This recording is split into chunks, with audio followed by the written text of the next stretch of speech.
talk to you a little bit about like sub life, being somebody who gets switched in for a specific purpose and stuff. Throughout stage one, we've talked to a lot of the kind of mainstay players, a lot of the kind of superstar DPSs and stuff. But people like you show up, you do God's work, and then you say peace out and go away. So tell me a little bit about that. What do you think your experience is like that differs from kind of the standard roster that we see every game? One thing that I can definitely say is a lot of times on social media, they'll at certain people, and usually it's the starting six. And no one else, so sometimes people are really good, they at the entire roster, sometimes they at the entire people that played, but a lot of people at the starting six, and seeing that is just, it's kind of funny to me because it's just I even played a match and then I see a tweet that's like, oh, good job everyone except Boink or something, and it's just funny to me. You definitely experience that less. You're definitely going to get less praise overall because it's one thing that I thought of is you're never going to get player of the match when you play half the maps or one map, even if you play really well. So you won't get a lot of those things that some of the starters do, and you won't have a lot of time to showcase how good you are, but as long as you make good use of it, I think overall it's still fine. Now, do you feel like that puts you at any kind of advantage, maybe being underestimated, or people aren't prepared for you to come out and just have a show-stopping experience? I don't know. I think the biggest part about me versus London in particular would be they didn't have any chance to scout us, so they didn't know what we were going to do, what was going to come out. Since we ran a lot of Lucio that game, I think I played every map against them. It was something just to bring out of the back pocket because they're coming from a different region. They don't necessarily know our region well. They don't necessarily know our players that well. Depending on how well their research is, they might be surprised by some of the things that happen. I know they were focused me a little bit much sometimes, and then they punish them for it. So I think it's just a good advantage to have versus them. But then against other teams, I think they're going to be a little bit more prepared now that they've seen it more. But I think out-of-region teams especially suffered from that. Excellent. So without giving away too much strategically, of course, can you talk to me a little bit about what your preparation has been coming into Stage 2 with a much more heavy Lucio-focused meta support-wise, and what can we expect to see from you going forward? All right. I think the biggest thing, the change from this meta, from last meta, was the fact that Mercy's not being used, and that means that the heals per second is definitely a lot lower. So when your tanks take a lot of damage, they're out of the fight for 2, maybe 3 times as long as they were against Mercy, and they can't die and get res.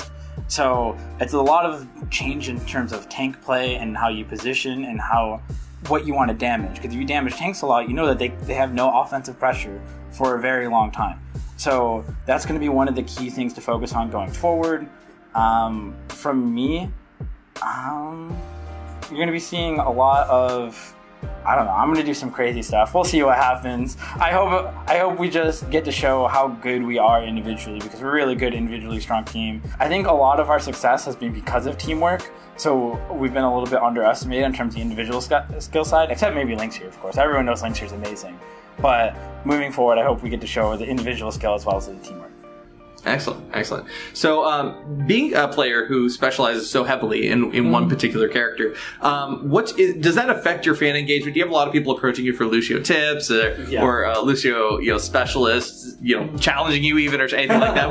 What's that fan engagement on the Lucio side of things like? Okay. So the one biggest thing that I have seen so far is that after one of our post-game press conferences or something, someone asked what my warm-up ritual for a match is, and I'm like, I always play DM as Lucio, free-for-all, whether it's all the maps or just Chateau. I love Chateau. Please make that a permanent mode. Anyway, I see a lot of people, once I said that, the very next match, I ran into 3 people in our Outlaws Discord that were like, oh my god, we got into a match with you, and then all of them were playing Lucio. So there was 4 Lucios in an FFA server, and it became a little bit of a mess, but it was a lot of fun. So that's one thing I see a lot. Another thing is definitely just people asking for Lucio tips. A lot of times they'll ask for any hero, but I generally only feel extremely comfortable giving Lucio tips and just Lucio stuff in general. So While they may go for a bunch of different heroes, that's like my main one, of course. Excellent. So, I mean, your success on the Outlaws has kind of been the proof of concept for fielding specialist players. Do you think throughout the signing period and the trading period of the season, we're going to see a lot more of those kind of players brought in? And if so, what do you think the strengths and weaknesses are of fielding a roster of like specialists as backups? One thing to consider about a specialist is a lot of times they can play a lot of other heroes. They only really carry or have really high individual skill on one particular hero, or maybe like 2 or 3. So while you may have some specialists, like, I don't know, you might consider like Pine a one trick Widow or a Widow specialist, but we've seen that he can play with this team a bunch of other heroes, and he can carry, I guess McCree too, but he can carry a lot of games or play a lot of heroes depending on what they need at specific points. So specialists aren't necessarily one tricks individually. Another thing is a lot of the Lucio players, the patch right before Overwatch League signing was pure Lucio. There was 100% Lucio pick rate, and all the patches before that 100% Lucio pick rate. So obviously you're going to have the Lucio specialists on certain teams because of that, because that was the first anticipated specialist hero, because Lucio was a must pick for almost a year, maybe something crazy like that. So there's going to be a lot of those. Moving forward, you could see some specialists. The only problem is when you sub them in, you know what teams are going to run. We were like against Boston, we saw their lineup for Kings Row before they played it, and we saw that Striker was out, which we assume they're just not going to run Tracer. Because Dream can play Tracer, but he's not the specialist, so they're not going to rely on a Tracer composition, so we knew that going forward what they were going to run.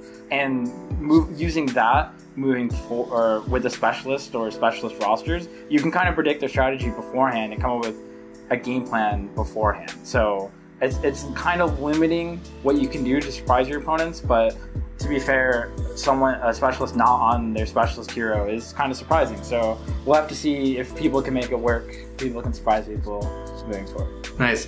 What would you say is a character that you're exceptionally good at that maybe people would be surprised to hear? Ooh. I actually played Flex before I played Lucio, so I played like a lot of the tanks, like Diva, Roadhog, stuff like that. So any of like the tank heroes, I'm pretty comfortable on. Other than, I'm not just a one-trick Lucio in supports too. So you may see some other things. We'll see. Fair enough. Last big question. So, with last stage, our Game 5 map was Lijiang. Now we have Lijiang in rotation, so we're seeing kind of the double up. So in order to prevent that, how would you feel about the deciding game being Lucio Ball from now on?